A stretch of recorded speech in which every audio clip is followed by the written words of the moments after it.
This week's class is sponsored Le'ili Nishmas Shalamis Bas Yeshua Mordechai, whose yard site is on Gimel Shvat.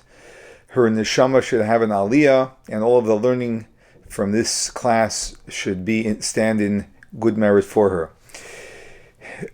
Today we're going to be discussing what is widely known, that when the Jewish people were preparing to leave Egypt, 4 days before they left, they were instructed by Hashem to take a lamb and tie it to their bedpost and watch over it to make sure it remains a fit animal for the sacrifice of the Paschal lamb. And what's interesting is that this particular instruction of taking the lamb 4 days before they would actually slaughter it, which would be the eve of their leaving Egypt, was a special instruction only for the year that the Jews were in Egypt. But we know the mitzvah of bringing the Paschal lamb continued, yet this particular detail of taking it 4 days before did not. And Rashi comments, and he quotes the Mechilta, which is a medrash.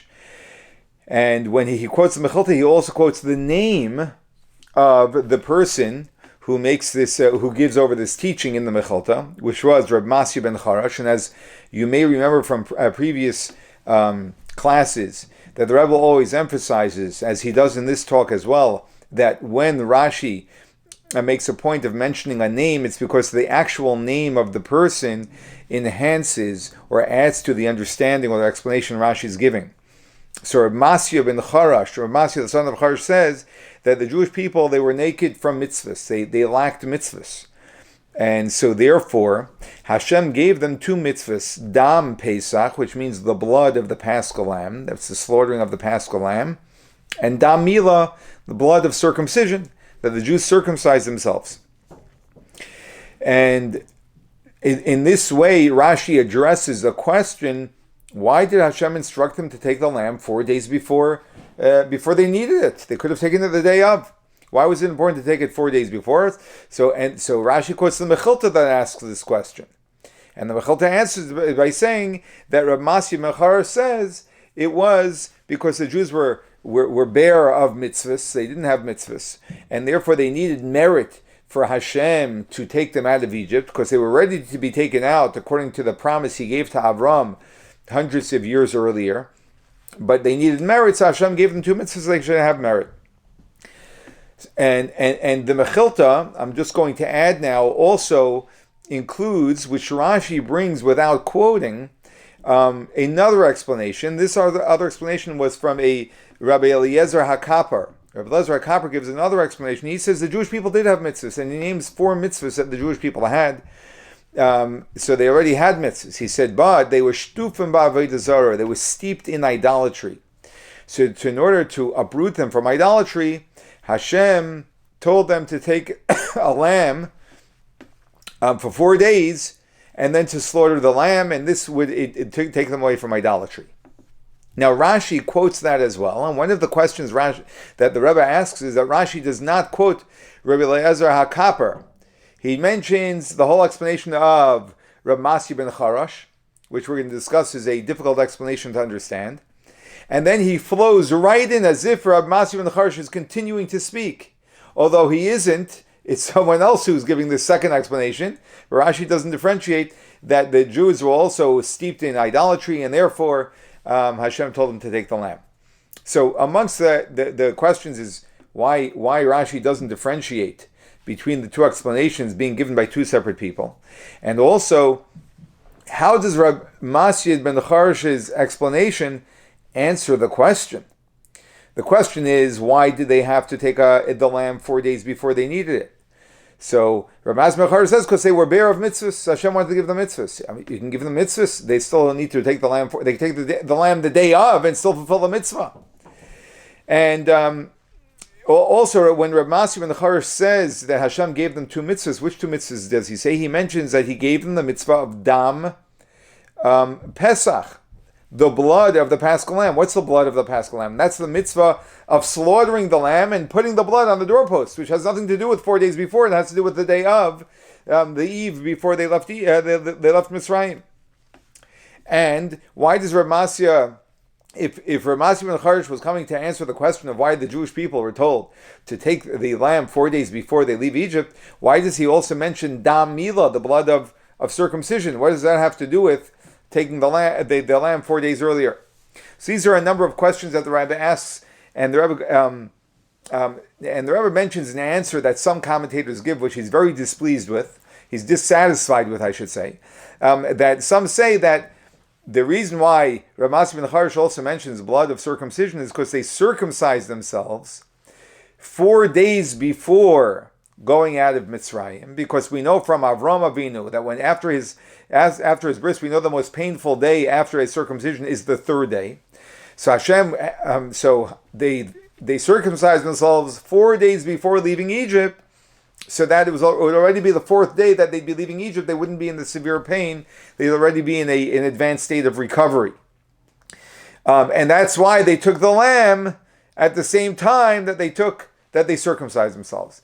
But it seems quite clear from a number of the verses in the Torah that the circumcision happened at the very same time that the blood of the Paschal lamb happened. The blood of the Paschal lamb was when they slaughtered it, and they slaughtered it the eve of their leaving Egypt.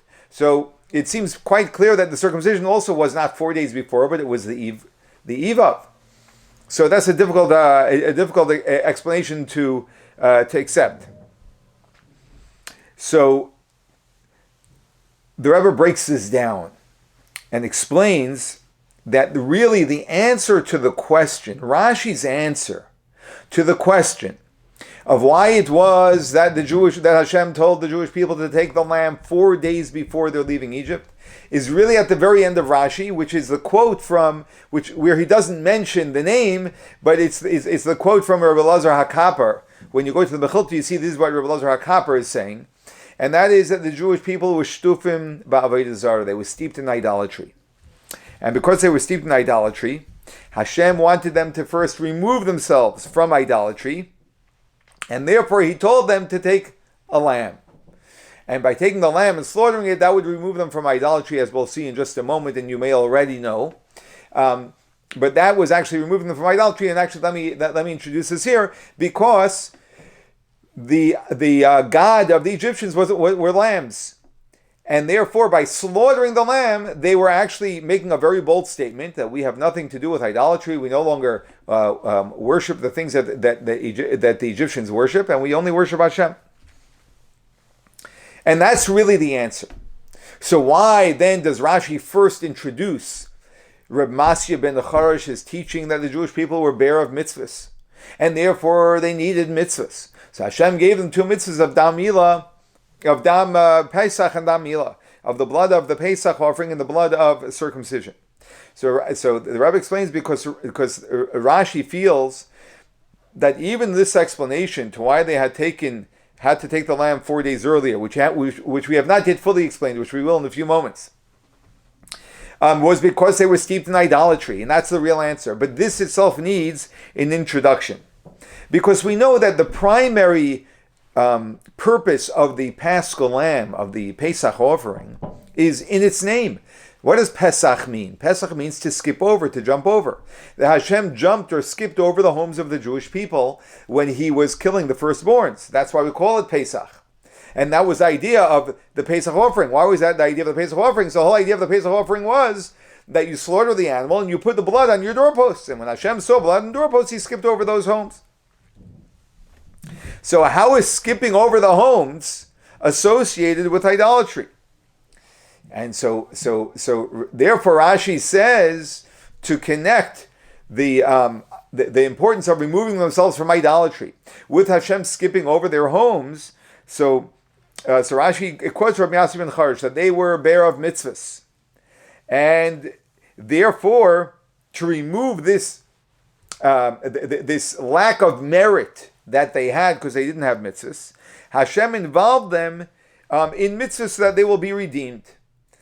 And that was the point of Rabbi ben Charash. And the Korban Pesach was one of the mitzvahs, and we're going to see why the Paschal lamb, the Korban Pesach, was specifically one of the mitzvahs that took them out of the state of being bare, while at the same time serving as having blood on the doorposts, so Hashem would skip over their homes. Because really, if the whole issue is, as Ramasi ben Charis says, that the Jewish people needed merit, so give them one mitzvah. Once they have one mitzvah, they have merit. Why two mitzvahs? Why two mitzvahs? And if you want to give them multiple mitzvahs, so that they shouldn't be bare, they should have many clothes, spiritual clothes on themselves, so to speak, give them a number of mitzvahs. Give them 5, 10 mitzvahs. Why specifically two mitzvahs and specifically these two? So the reason why is because when we break down mitzvahs, there are a number of ways that we can break down the mitzvahs, all of the mitzvahs of the Torah, into categories. One of the ways of qualifying the mitzvahs of the Torah into two categories is that we know that there are two types of mitzvahs. There are mitzvahs which are asay tov. They are positive commandments that instruct us and lead us towards goodness. And then there's somei ra. There are mitzvahs which are their theme is to remove us from negativity. It can even be a positive mitzvah, but its theme is to remove us from negativity. The mitzvah of dam bris, circumcision, was its theme is asay tov, is engaging in good. Why? What is a bris? A bris is a treaty, a covenant that one enters into with Hashem. So one is connecting with the source of all goodness, which is Hashem. So that is asay tov. But then you have the mitzvah, the second mitzvah Hashem wanted to give them. So Hashem wanted them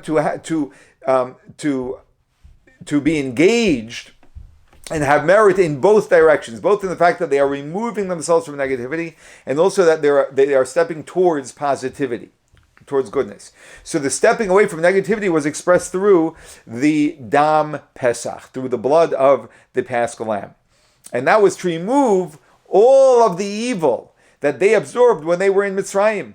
First and foremost, perhaps, is idolatry, which is equal to all of the commandments in the Torah. It's such a severe violation of our relationship with Hashem. So the dam milah, the blood of circumcision, its idea was asay tov, doing good, embracing goodness, and that was expressed through entering into a covenant with Hashem. And dam pesach was the mitzvah which represented somei ra, stepping away by slaughtering the animal, the lamb, the god of the Egyptians. That was the Jewish people stepping away from the negativity. Now, why? So, what is the idea of 4 days? Where do we get these 4 days? So the Rebbe explains that when a person makes a change in their life, as we probably know from our own lives, when someone makes a sudden and quick change, very often that change is not sustainable. So, like a quick moment of inspiration, I make a change. But it's not sustainable because it's not long-lasting. It's not something that the person has worked through so that they absorb that change. That change becomes a part of them. It takes time for change to take a hold and be mature and substantive. So, and therefore Hashem didn't want the Jewish people to come and just do an act, slaughter a lamb, and now we've separated ourselves from idolatry. It could be that they'll slaughter the lamb, but still in their hearts, they're still connected to idolatry, and the next day they're going to start worshiping the lamb again. So Hashem wanted it to be a process. So Hashem told them 4 days before you're going to slaughter the lamb, don't slaughter the lamb until the 4th day. So take the lamb 4 days, so that you're in this process of a few days of actually preparing this lamb for slaughtering. So it's not just a single act in a single moment.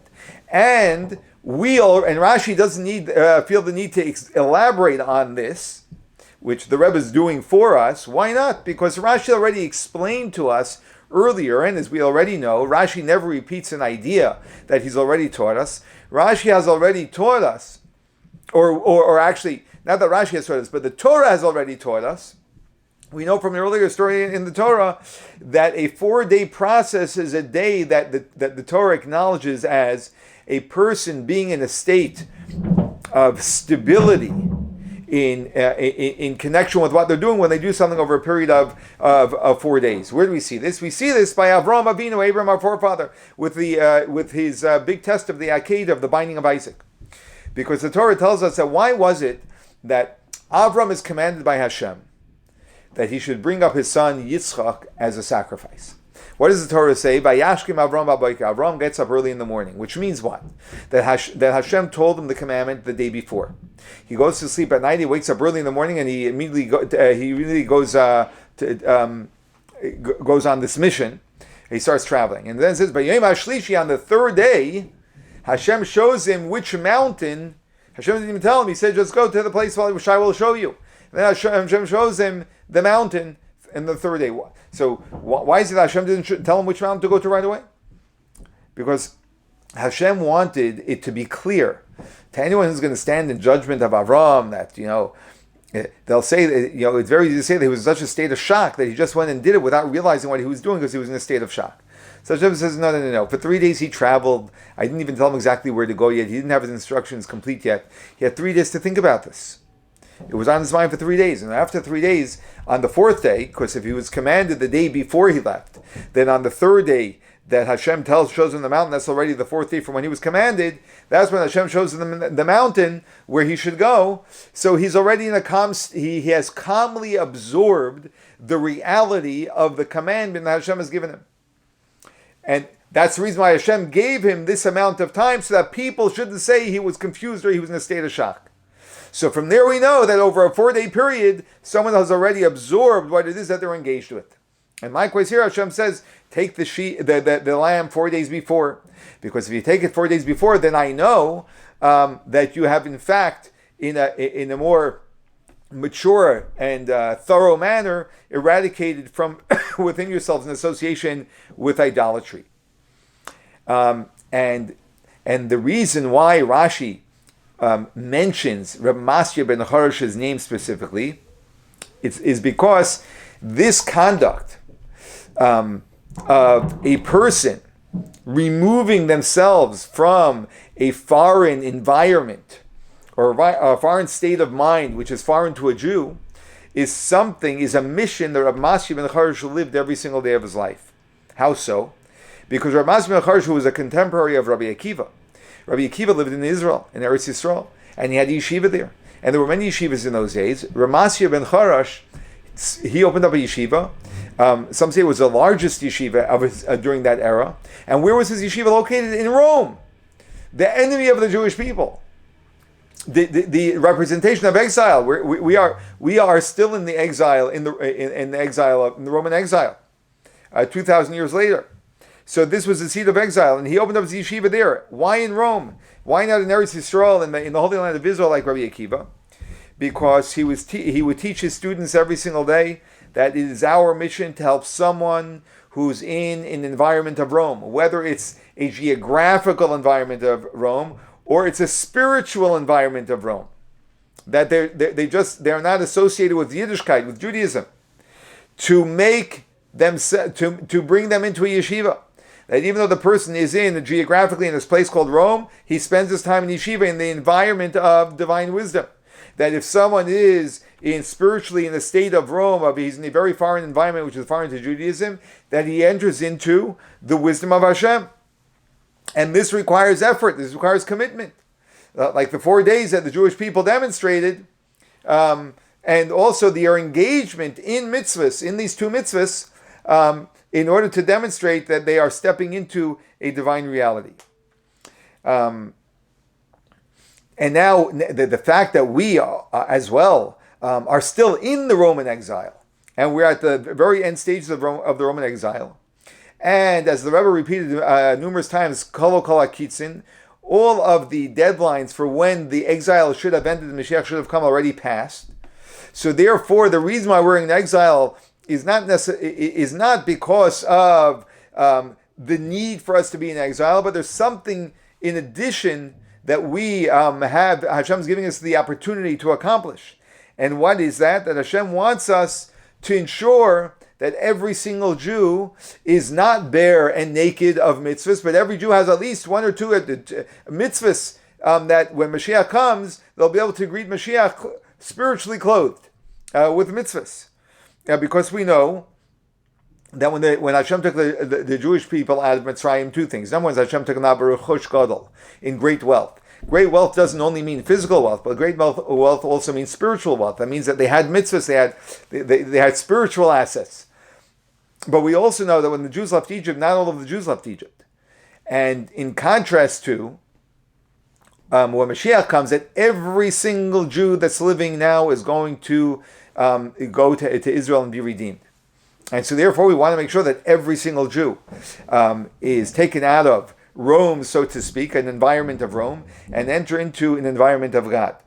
And this explains very interestingly that it was the Parsha of Boy, this Parsha, Parsha's Bo, which was on Shabbos at the Frierdiker Rebbe, the previous Lubavitcher Rebbe, passed away. His yahrzeit is on the 10th day of Shvat, and the year he passed away, the 10th day of Shvat, was on Shabbos, Parsha's Boy. So we find, and this actually brings out for us where we see an allusion to the Frierdiker Rebbe in this week's Torah portion. Because the Frierdiker Rebbe uniquely expressed an unbelievable self-sacrifice to ensure that Jews engage in doing mitzvahs, simply for Jews to do mitzvahs. That when he was in Russia, he went through the greatest of lengths and literally risked his life to the point that he almost lost, where his life was almost taken because of this, to ensure that there would be schools for Jews, for kids to learn, and that there would be a mikveh open for a woman to immerse in, simply for people to have the opportunity to do a mitzvah, which is a very novel and unique idea that the Chabad Rabbeim have taught us. That our mission with ourselves and our fellow Jew is not to reach a certain level or stature necessarily, but just the very fact that we encounter another Jew and we give them the opportunity once in their life to do a mitzvah, even though we may never see them again.